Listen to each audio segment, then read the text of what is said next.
House believes that sex education should be taught at matriculation colleges. And even as I say, I hear the audience, the students, the matriculation students in the crowd giggling and laughing. This is what side government has to deal with on their world if this were to happen. A very good day I bid to the Honourable Chairperson, esteemed educators, honest timekeepers and members of the floor. As the leader of opposition, I will start by rebutting all the points given by the Prime Minister from side government, then proceed to justify our team's stand and provide you with our end goal, and then justify one point in favor of side opposition's argument in today's debate. Now, diving straight into in this debate, we mourn the fact that their side is not acknowledging that sex education can do more harm than good when it is being taught in matriculation colleges. But before that, Assalamualaikum and a very good day to educators, opponents, chairperson and the audience.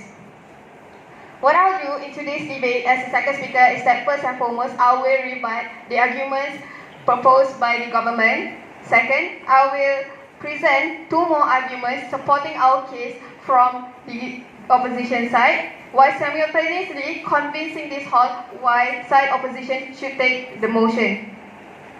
Ladies and gentlemen, before we go straight into our points, let's deal with the arguments given by the government. The first argument that they gave. Ladies and gentlemen, note the fact that all the government's team's points and all their case lines are based on the fact that this sex education system will be a solid one.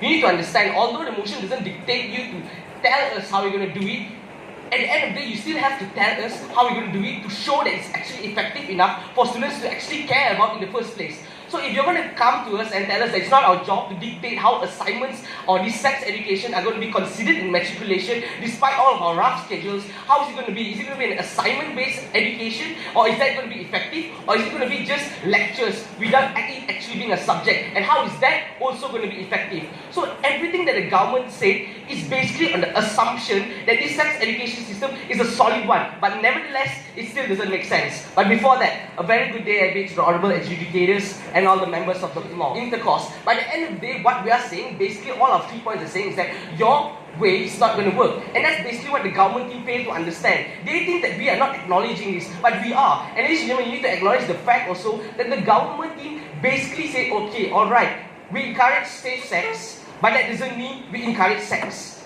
So basically, you're not discouraging sex. And even in matriculation itself now, when sex education is not taught, there is sexual intercourses happening, and now you're not discouraging sex, and you're teaching sex education in these colleges. What makes you think that this would ignite the curiosity in the students to actually think, hold on a minute, to actually think that, oh, since they're really teaching me about sex education, maybe I should explore it on my own in the same sense. Maybe I should do it more since they're already teaching me the safety of sex, so let me do it more since they're already telling me that it's safe. So that's basically the government's mindset. Although they think they're not encouraging sex, they're basically just doing that. But before that, yes.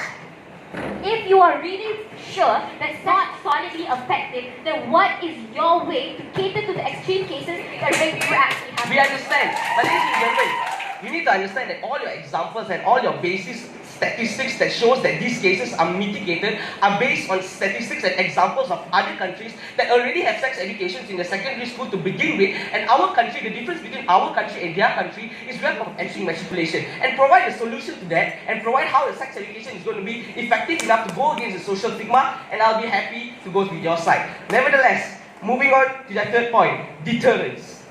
Again, about how they're going to mitigate rape.